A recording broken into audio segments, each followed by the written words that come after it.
Ar pasilgai treniruočių su vaikais? Kaip tu galvoji?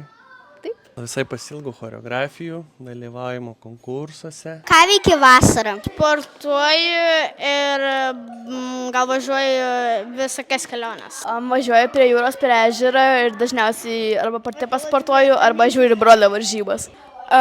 Guliu lovoj, miegu iki 2, skrolinu, valgau, sportuoju ir miegu. Ir dar atostogauju kartais.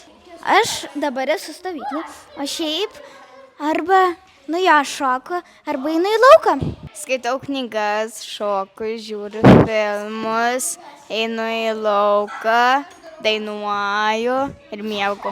Žaidžiu su draugėmis, tada varau į Palangą kelis kartus, šoku ir dainuoju. Šoku, kartais sportuoju, kartais žaidžiu. Važiuoju atostogauti, kviečiu draugės, pasivaikščioti, šoku.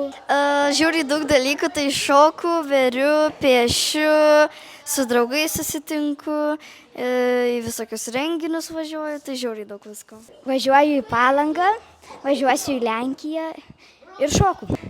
Miegu, valgau, einu su draugais į lauką, skrolinu TikToką.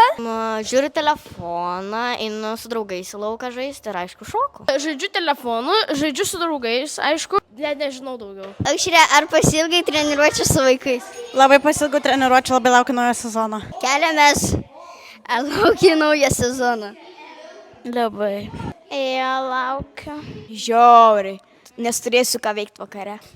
Taip, nes irgi turėsiu ką veikti po mokyklos. Ja, nes bus labai smaga.